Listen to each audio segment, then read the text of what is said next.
Welcome back to Beyond Well. I'm Sheila Hamilton along with Dr. Brian Goff. Hello, Brian. Hi, Sheila. And Dr. Jenna Lejeune. Hello. This is a program for people who want to learn more about our interior lives. And I'm so happy that I actually decided to speak to someone on an airplane because I had probably one of the most intriguing conversations that I've ever had with Dan Schilling.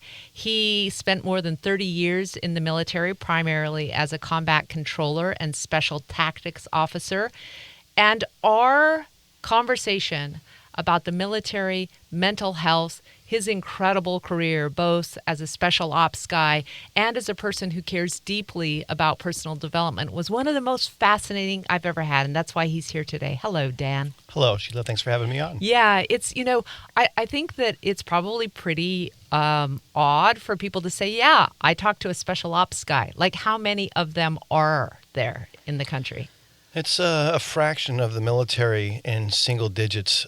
It escapes me at the moment what that statistic is, but it is very, very small, 2%, maybe 3%, something like that. And so it's a sliver. And how do you guys get selected, trained, culled from a general population of people who are interested in joining the military? It's a self-selection.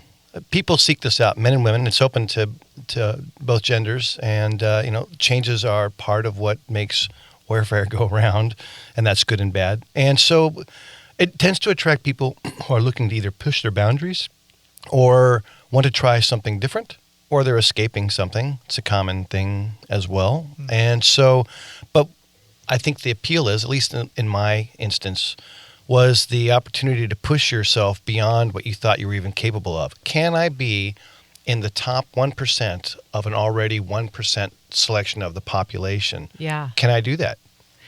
You mentioned on the plane that you were kind of escaping a difficult past of your own. What led you to that role?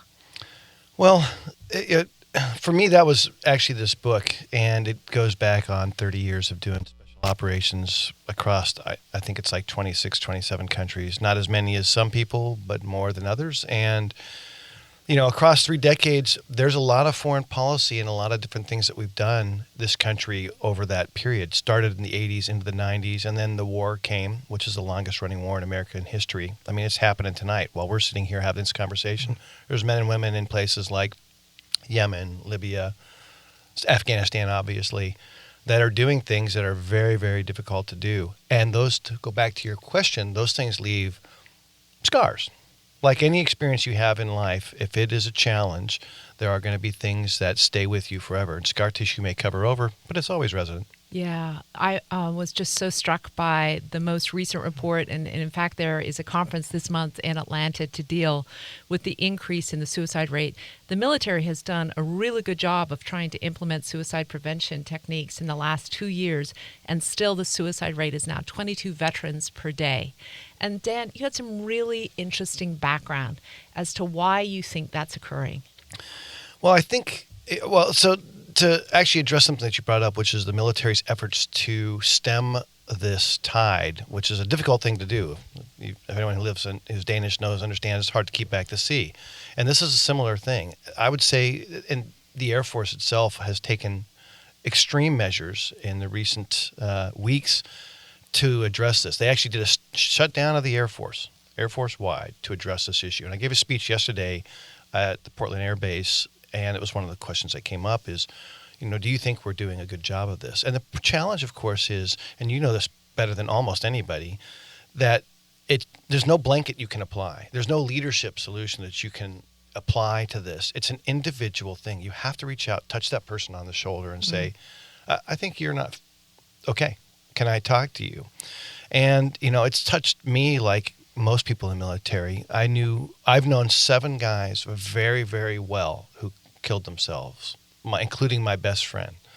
But you all know this. And sometimes you can see it coming and you can't stop it. And sometimes you never saw it coming.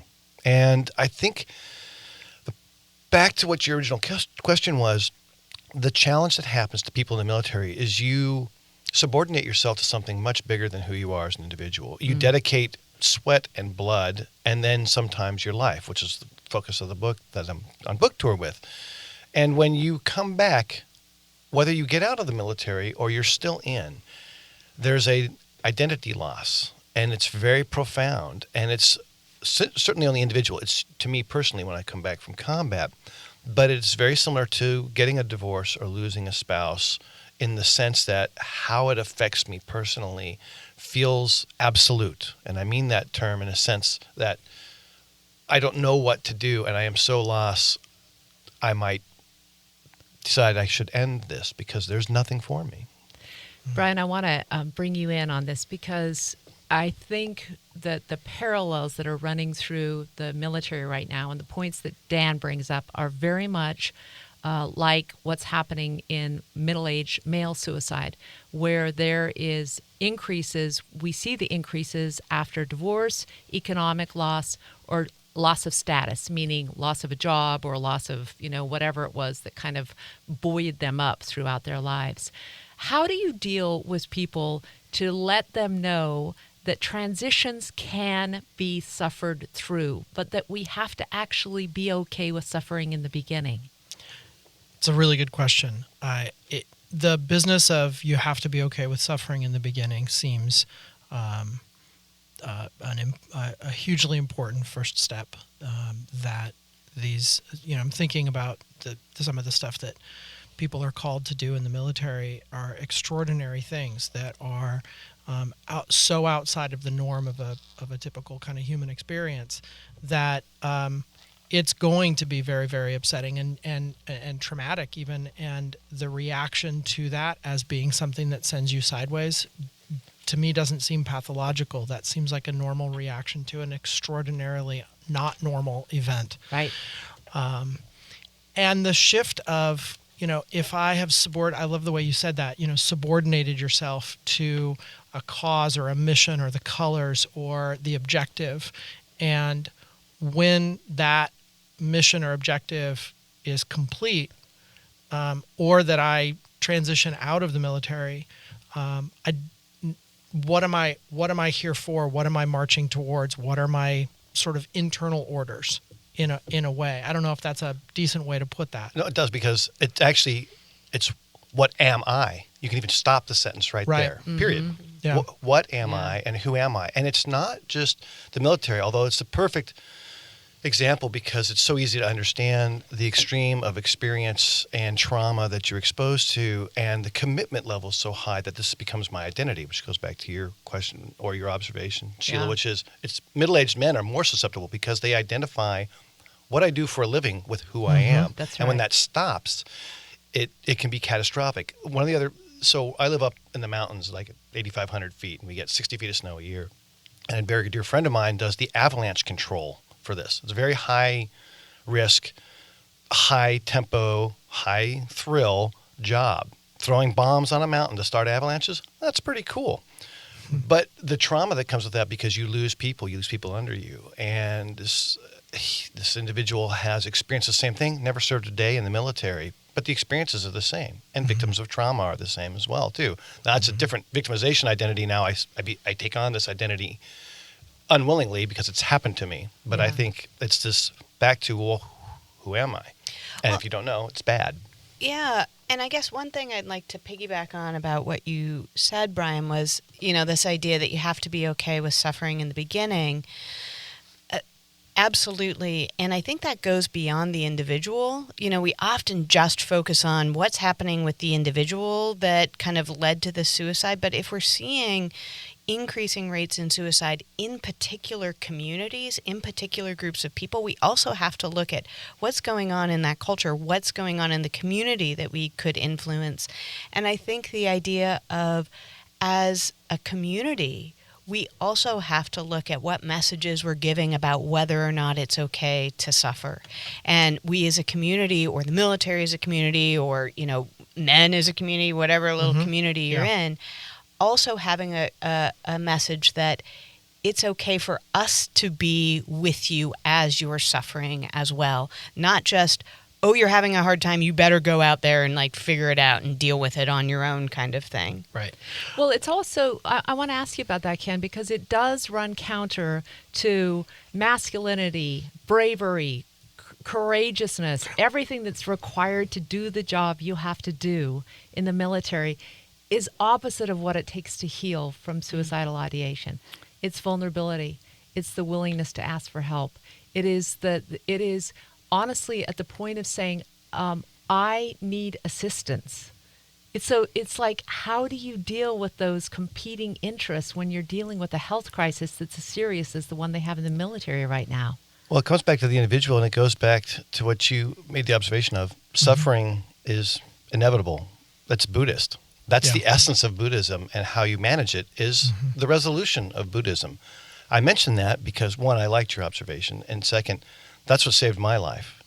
Having killed people for a job, killing people is a net negative. There's no upside as an individual to killing another individual, even when it's justified. And I don't think I killed anybody that I didn't need to kill. It's hard to say because of the kind of job I had. You kill a lot of people, it's hard to sort them out.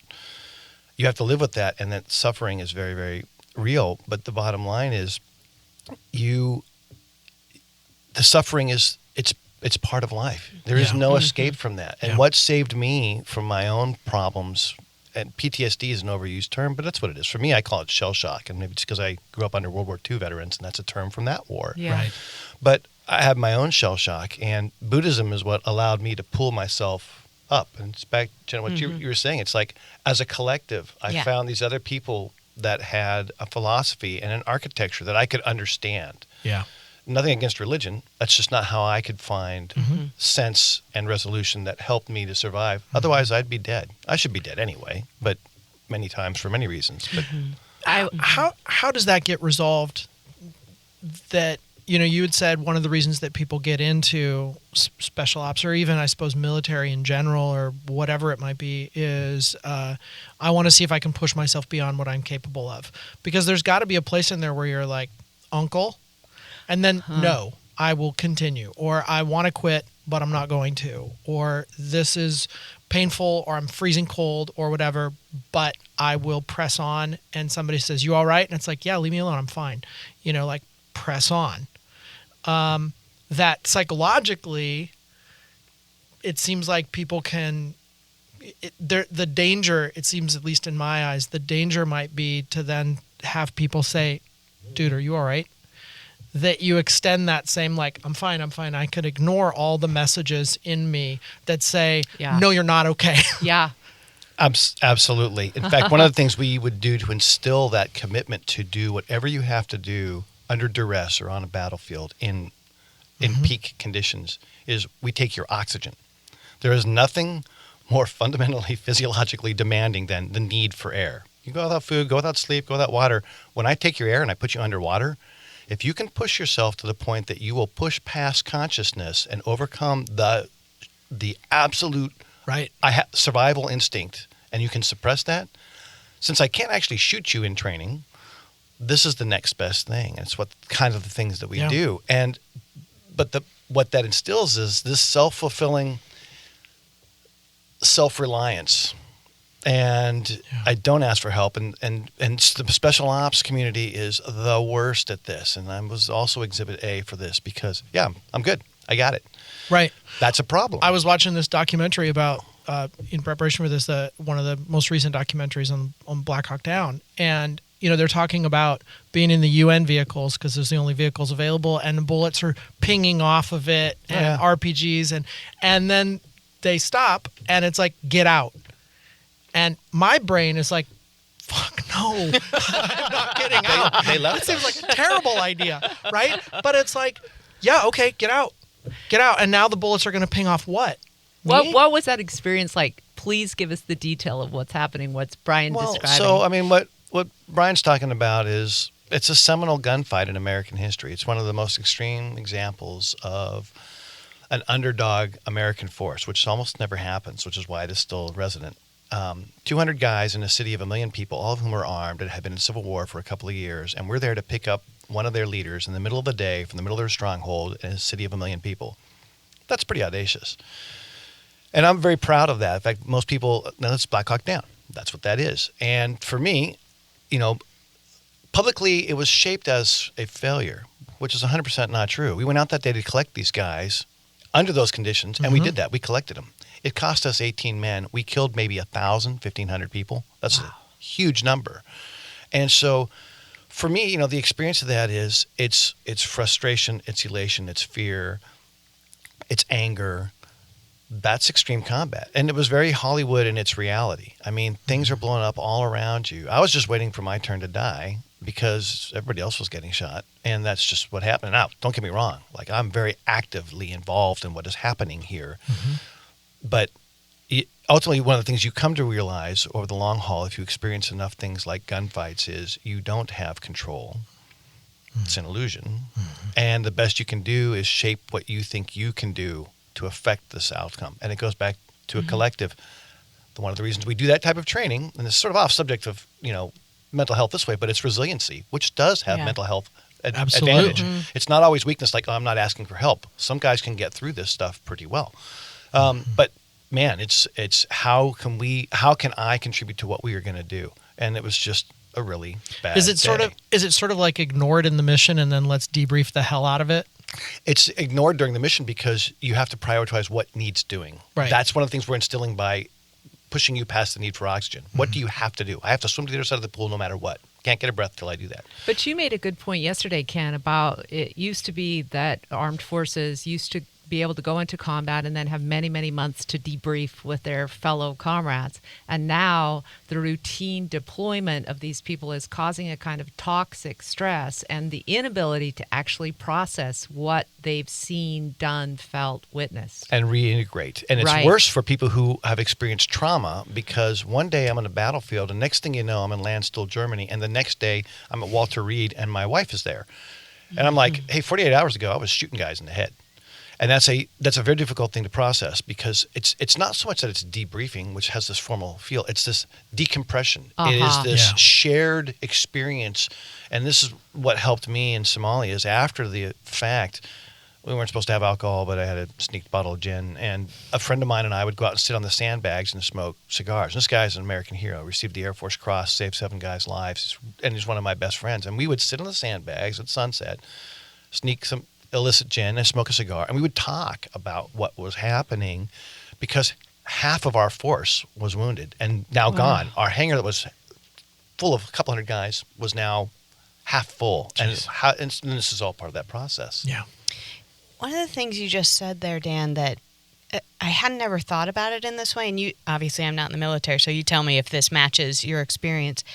It occurred to me that maybe one of the things the military is exceptionally good at is giving people, while they're taking away maybe this like need for the individual life, like, oh my God, I have to do anything to preserve my own life. They're giving them this reason to live. They're giving them this sense of like very intense purpose in this collective. And then sort of what happens is they come back and that reason for like the purpose of what they're doing in this world is gone. But then so too, they don't have that kind of maybe normal life preservation that those of us who haven't had it trained out of us have. And so maybe that's also part of the problem is that what we need to do is not so much keep them alive, but give them back some intense reason to live, some purpose for them. But you can't actually give that to someone. They have to determine it. Yes. But your point is valid. And that is, what do you do? Yeah. 2 things that happened for me after 31 years of a lot of traumatic experience, I've been shot in helicopter crashes and these sort of things, was what do I do next? Mm-hmm. Yeah. And how do I manage my own internal damage? Mm-hmm. Drinking, over-medication, these are things we were talking about on the plane yesterday. For me, I got into very, very absolutely extreme sports, like base jumping. If you do it, we have a saying, you base jump long enough, it will kill you. There's a lot of appeal in that for someone like me because it's very pure. In the moment, if I'm going to jump off a 460-foot cliff, if I don't do everything right, exactly the right time, exactly the right way, every time, I'm going to die in 5 seconds. That forces you to be very in the moment, which is also very Buddhist. Mm-hmm. And that was my way of helping to work through this stuff, and Yeah. it's you better than just drinking meditate? alcohol. I've never jumped off a cliff, but I've rock climbed, and it's you Very don't really similar. think about No. your deadlines or your laundry when you're clinging to the side of a cliff. No, because what matters is where's my foot going. Yeah. What Right. matters is what's my body position as I Yeah. push off. And people used to ask me, well, why do you base jump? And I would always say, I don't know, but I can tell you this. As I'm standing on top of a 700-foot cliff and I am about to push off, when I push off that mountain, I can feel it right now. In that moment of freedom and liberation, I know why I base jump. Now, it's almost killed me a number of times, but it's something that you do. Now I'm a bit older and wiser. Age and distance from traumatic experiences help. This is why we have to help people. It doesn't matter if you're in the military or my friend who does avalanche control or EMS here in Portland. Whatever you do, we're here, we have to get you to that next point. But ultimately, only you can get there. There is no saving. You know this. I was up till 1 o'clock reading your book. You cannot save somebody from themselves, ultimately. You cannot do it. Yeah. It's not possible, Dan, in my experience. Your recent book, I spent so much time yesterday on your website because the story of this man, John Chapman, who received the Medal of Honor, it's posthumously, right? That's how you say that word? I always get it wrong. It was so compelling, and one of the things that you have on your website is you have this YouTube video of the drone footage of John Chapman's battle. And I was thinking about how strange it is to watch something that is a world away, how much it made me feel almost as if I was watching a video game, and that there is a way in which we have these tools to get close to the suffering, but we're not really ever there. So that it provides us this weird buffering between really understanding the intensity, the grief, the harrowing nature of what you veterans are going through. And I want you to talk a little bit about that. Video games do it. Drone footage does it. All of the things that allow us to think, well, we kind of know what it's like to be in a battle. Is it good for the public to have this kind of facade between us and how terrible it really is? Well, it breaks down the facade, and it actually goes back to the Second World War. The reason the Second World War ended the way that it did, without the complete invasion of Japan and some of these other things that had happened, was Americans for the first time, and you could extend this to the world, were seeing what it looked like to have dead people washing up on a beach, to see firebombing and carpet bombing in Dresden and Tokyo. And when you, as a civilian, you're 3 civilians, I'm a military guy, and when you start seeing that, your own population will not allow you to prosecute a war to unconditional surrender because it's too horrific to watch. And so you're not even there, and you're like, I don't want to see this. And I equate, I do this with people all the time. I equate combat with sex. Here's why. Let's just say all 4 of us have had sex in our lives. Hypothetically. Let's say. But before you had sex, you had this idea in your mind. What is it? What's it like? And it sounds like a good idea. People talk about it. It's on, back in the days, it was magazines or whatever. Now it's on the internet. And what I want to be a part of this. And when you finally have that experience, all of us know it's different than what you expected. Combat is the same way. What you think it's going to be. And young men want to go to combat who are doing this. Man, I wanted to go to war. I wanted to go down, hunt people down who I thought should die and kill them because it was a way of validating myself or pushing myself. And it's an ultimate experience. And there is upside to this too. Back to what you were saying, Jenna, it's like, it is the ultimate high. It's the ultimate practitioner practicing the ultimate game. It's a Cormac McCarthy quote from Blood Meridian, I think. And man, there's upside to that. But as a population, you can't know what sex is like till you have it. You can't know what childbirth is like until you do it. You can't know what combat is like until it happens. And so that's why I mentioned the Second World War. This is where it started to change warfare. Why do you think in the first Gulf War we stopped without invading Iraq fully? George Bush, whether you're pro or con, doesn't matter, made this decision. We're not going to finish invading this country. The population's not going to want to do this. Built Black Hawk down. Bill Clinton pulled us out of Somalia after we killed 1,000 people and lost 18 of our comrades and undid everything that we had been working for 2 months or 3 months, however long we'd been there, because politically and publicly it was not popular. Because people didn't want to see more. My friends are being dragged naked, dead through the street. That has an impact in America. You were watching it. Yeah. I was a mile down the street watching this happen on CNN. I knew right where it was happening. I'd been there. Jeez. Yeah, and you want to go back and then you have this normal human reaction, which is I'm going to go back out there and kill everybody in the street. So, in your own mind, are you a fan of more? Are you a fan of letting people be closer to the action, to the horror of what we're going through? I hope that proximity will help prevent the next World War, because the conditions for the First World War are very similar to what's happening today. Russia was more of a catalyst for the First World War than most people understand unless you really know history. It was the mobilization of 6 million troops that caused the Austrian Empire to ask the Germans to mobilize, which caused this many millions of men, and the next thing you know, you have a fight. Wow. Russia is here to do that, again, because they are failing as a nation, and they are trying to destabilize things. What they can't calculate is the miscalculation resident in that can cause the Third World War. And you, as a population, the more attuned you are to the horror of war, the better off you are, because back to what you said, Brian, it's about collective suffering. Suffering is part of life. And if we remove it from you entirely, you civilians, you don't understand, and you think, oh, it's this other thing. Like right now we're talking about it. And like I said, hey, the war's ongoing tonight. Yeah. Right. Well, Right. and if you're removed from it, it's just moving around chess pieces. And Right. after a couple of years, who cares? Because I've seen this footage over and over, and that's what happened in Vietnam. So I want you to talk a little bit about what John Chapman did and why he received this Medal of Honor. Dan, it occurs to me that he must have had some of the same sort of wiring that you do, a super adrenaline seeker. You watch that drone footage of him just charging up that snow hill mountain, and you're like, who was this guy, and why was he so different than the rest of the people he was with? He was a different character. I don't think he was that much of a different character. What he did faster than anybody else, which was driven by circumstance and the way the events unfolded immediately when the team came out of the back of this helicopter, and I'll spare you why that was so. But John found himself in the position of, this is the most immediate threat. It's above me. They're getting shot from 4 directions. 6 guys. Not a lot of firepower amongst 5 SEALs and this combat controller.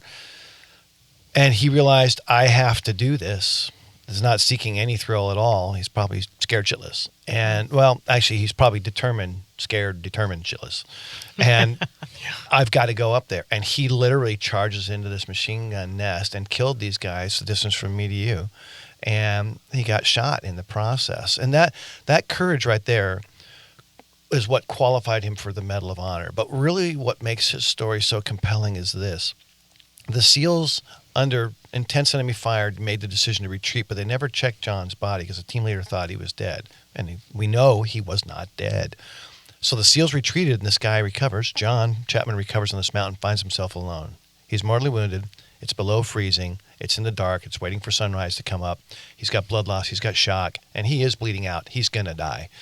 And he finds himself alone. And he fights for this hour plus on a mountain alone, single-handedly against 24 hardened Chechen and Uzbek fighters who came there to kill Americans. I mean, they traveled through Pakistan just to get in a gunfight. And I can appreciate that. I traveled all the way around the world to get in gunfights myself, but this is their level of their commitment. Now, in the course of this time, he gets shot probably at least 10 times. He has survived hand-to-hand combat. We know this because the autopsy and the forensic pathology, all of his wounds are antemortem except for the final 2. So contusions on his face, neck, and hands. I mean, this guy had been fighting. And we've got this on, if you watch the YouTube video I created, the first ever Medal of Honor, captured on video, I think is what it is. And people, if your listeners would check it out, I think they'll have an emotional response to this. But what makes him so courageous and literally qualified him for an independent second Medal of Honor, he only received 1, was alone, freezing, in the process of dying, been shot and shrapnel wounds 10 times, hand-to-hand combat. He hears another helicopter, the 3rd helicopter, coming to this mountain. There's only one place it's going, and it's to the top of the mountain to retrieve the SEALs. No one knew John was up there alive except for another combat controller and some Delta Force guys who had heard him calling on the radio. He makes the decision to climb out of this bunker and aggressively attack the enemy in 3 directions to protect 18 men he never knew. And he literally got shot to death through the heart. Blood pressure dropped to 0, and he expired. And the last things that John Chapman would have seen as he closed his eyes was this helicopter controlling its crash onto the mountain as Rangers and another combat controller and some other Air Force members poured out of the back. Would have been the last thing that he saw. What he felt and what he thought, I don't know. But I can say he made that decision to climb out of this bunker. It is the most courageous thing I've ever seen. Sometimes I break down when I talk about this, and I spent 3 years writing this book, and I've been with this material. I've been through that video a million times. I've seen it as early as 2010. And it just is so powerful, this commitment. But you know what I equate it to? There's another circumstance or an aspect of life for certain fortunate individuals that have such an absolute commitment to another, it exceeds anything else we know, and that's maternal love. Mothers will do anything to protect their children. Mm-hmm. They'll take on 3 big male attackers and shred them. Yeah. And it's a powerful force, and what those two things share in common, John Chapman and maternal love. And what John did is a statement of love. People don't like to equate the term love with battlefields and gunfights. I use it a lot. John loved these guys and these people so much and knew that he had to do this, that he sacrificed himself on an altar of brotherhood. But mothers will do anything. They can lift a car.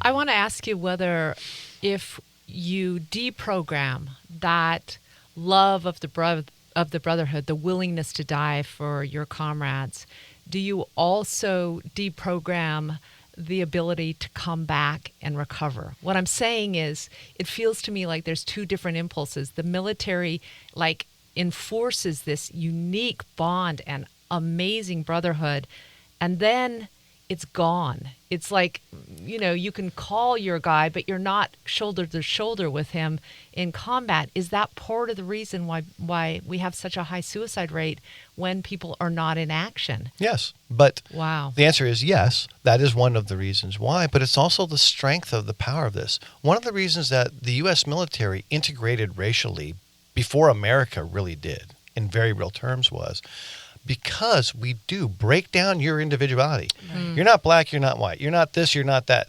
I don't care who you are. You're all scum.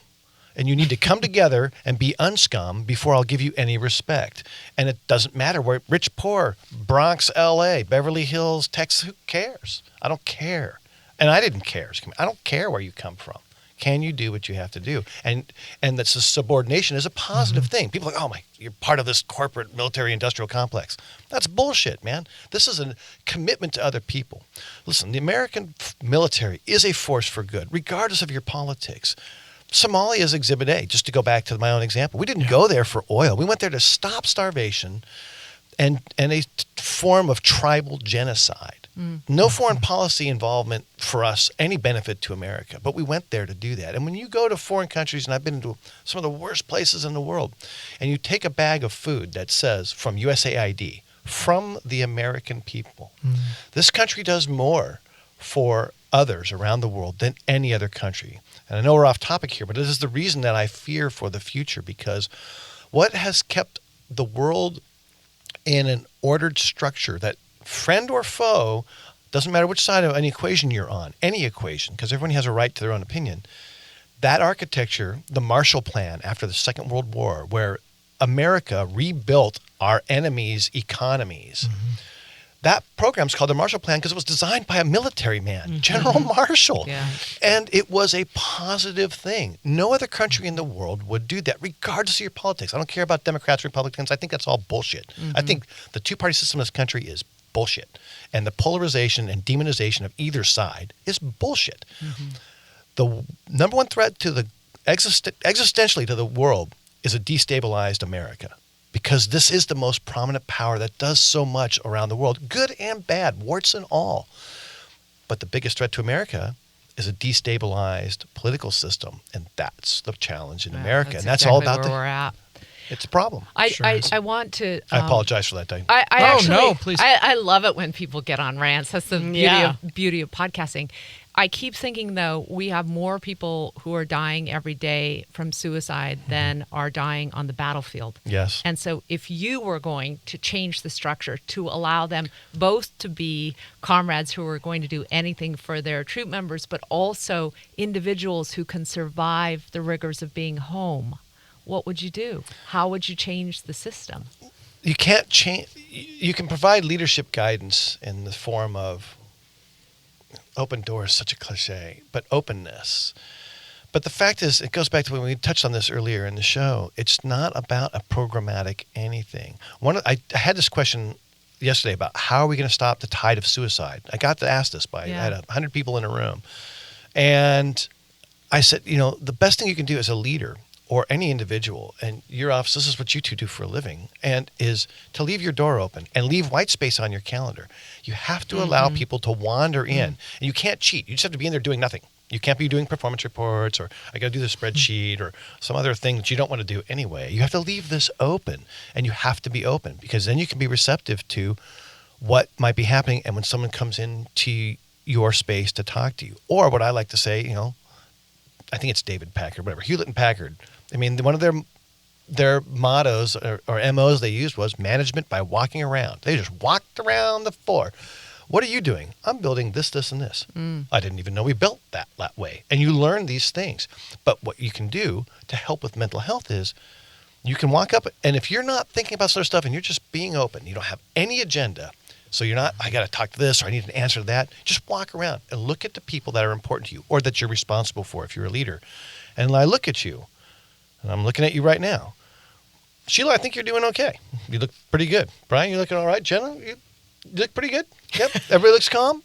That's what I'm doing. I'm just assessing. How are you feeling? Everybody's got calm energy in here. But at the same time, being open means also being open to suffering, to being able to see, oh, I think you're not okay. And I'm a therapist, I'm a psychologist. And still, when I see one of my clients and I have a sense like, oh, you're not really telling me the whole story. I think you're suffering in a deeper way than you're telling me. Like, my urge is, oh, that scares me. I kind of don't want to go there. You're okay, right? Isn't the same thing as, hey, are you okay? Those are two different things. And so we have to be open to, oh, you're actually not okay. Even if that makes you feel helpless or you don't know how to respond or it makes you feel scared, like that's our job as leaders or mental health people or friends of people who are struggling. And one of the things I pointed out yesterday, and I'm glad you just outlined it that way, Jenna, part of my answer to this young woman's question to me was, one of the best ways I have found that you can do that is to offer or proffer the olive branch first yourself, which is to say, yes, you know something? And the third thing is, I look at you and I say, you're not okay. And then to open that door, you say, you know what? I'm not okay either. I have these challenges. And I've done this a lot with people. Again, I've lost 7 dear friends and many more people I've known to suicide in the military, all of the military. And what I do now is I'll reach people, and physical contact helps. I know this is the era of you're not supposed to touch people, and I don't think that's bullshit too. That's how you connect with people. And if I'm earnestly trying to talk to you and I reach out and say, you're not okay. And let me tell you why I'm not okay and how I have suffered. Right. And without saying to you, here's how you're suffering, because then you're going to make them defensive, or you might make them defensive, or you might be wrong. I say, what I see in you looks like you're not doing well, but let me tell you how I have suffered. And I can tell you, man, for a long time, I was afraid I was a sociopath because I had killed people, and sometimes I didn't feel bad about it. And I asked this question to a therapist one time, and I said, I'm worried I'm a sociopath. And they laughed, and I went, okay, maybe that's a good sign. And they said, sociopaths don't ask that question. Okay, right, that's a good sign. Don't worry that they're sociopaths. That's a good sign. Worried. This business about are you okay? It's a perfectly good question. It may presuppose that okay is what we're supposed to usually be. Right. And that's, I think, a mistake. It's college football season. Side note, go Ducks. But, it's like during the game, there's a difference between hurt and injured. Everybody's hurt. Every single player is hurt. Nobody feels good getting hit, right? But can you still do what you're supposed to be doing out there, or do you need to come to the sideline? There's a difference between hurt and injured. After the game, I bet everybody, the next day is getting ice baths. They're injured. And they're getting ice baths, they're getting PT, they're recovering from the bangs and all of that of the game. And this idea that it's like, in the thick of it, I may need to push through some things, but there is a line where it's like, like you were saying, you go, but when you get shot, then you're like, medic, right? But then afterwards, everybody's banged up. Yeah. And it doesn't make any sense to take the pads off, to switch metaphors here to go back to football. It doesn't make any sense to take the pads off and say, no, I'm fine. It's like, no, we take a couple days of recovering, we watch some film, and we get ready for next week. Yeah. I will also say, I mean, I'm completely worried when I look at the statistics about how many active duty people are on antidepressants and antipsychotics. Just the load, it seems untenable and incompatible with what you have to do every day when you're in the military. What are your thoughts on that? I mean, medication is pharmacology is what drives healthcare in this country, frankly speaking. It's business, and it's what drives our medical economy. Yeah. And economies drive the treatment you can and cannot get. That's the facts, and you can't change that. And so we over-medicate. It's one of the challenges of the VA. And listen, I'm a fan of the VA. The VA gets a bad rap. I've met so many dedicated people at the VA who are there to help other people and veterans, these people who deserve all of America's gratitude. I don't care about your politics. And it gets a bad rap in the way, this may not play well, but the CIA and NSA get bad raps, and they don't deserve those bad raps. Sometimes they have warts. Sometimes the VA has warts. Sometimes hospitals around here in Portland have warts. Right. The bottom line is we do have to avoid that, because that is a bottomless pit. It's like being in a toxic relationship where the person is always needing more, and you can dig that well all you want, and there's no bottom to that thing. Medication is the same thing. I drank to try and save myself for a long time. And it's a drinking culture, especially in special operations. We drink a lot. Yeah. That was how we would compensate. And then what did I do from there? I transitioned to the most extreme sport on the world, so much so that I have the world record for most base jumps in 24 hours. Like, that's an extreme, outside what is normal parameters, way of coping. Now, it worked for me, and fortunately, I'm not dead. Now I've transitioned past that. Time has passed. And that's how you recover, is it takes time. There's zero shortcuts. Yeah.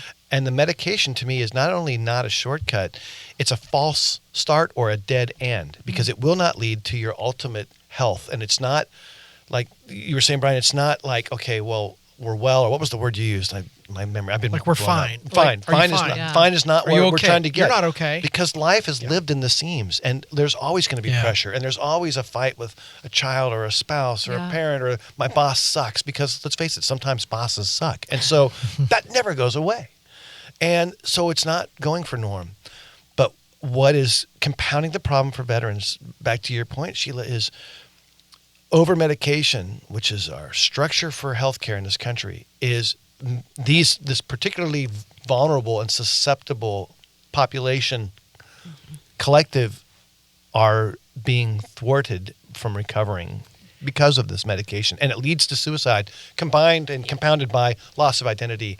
Combat addiction, and I don't mean to go on, but I am, is a real problem. In this longest-running war, in black special operations, not white special ops, but the black stuff, the John Chapman's unit, the 24th Special Tactics Squadron, which is equal in every way to Delta Force or SEAL Team 6, in those communities, the people who are executing those missions tonight, they're getting ready to go out right now, probably in about 4 hours, have more combat experience than any generation of Americans ever. Ever. Wow. The Civil War, World War II, they have more combat time, and combat addiction becomes the reality. I like combat, man. I get it on. It's a very real experience. And I feel like I'm part of this bigger thing, and I'm making a difference, and I'm commanding this environment. We always win our gunfights. No one fights better than American Special Operations Forces. And then when you come home, guess what? The family is not the reality. Mm-hmm. That's not, I need to get back to the war. Yeah. I have guys who've told me, hey, Dano, I'm going over to this unit because I haven't killed enough guys yet. That's a statement. Wow. Now, these lawful, bad guys, but man, this is what he thinks his mission is. And it's not Christian crusaderdom. It's these people are a threat. They're oppressing others. I have to kill these people. That's the solution. It's like a surgeon. Every problem is an operation. What you need is foot surgery. Wow, I could talk to you for like another 2 hours. You got to go on another flight together. Well, I'm sure we're going to take some runs at Alta someday. I want to remind people that Dan is at Pals tonight at 7:30. And also, if you want to see some of the videos that we've been talking about, danschillingbooks.com. Yep. It's such a pleasure, really incredible to speak with you. And thanks for bringing your whole heart, body, experience, mind to this interview. Thanks very much for coming in, Dan. Really appreciate it.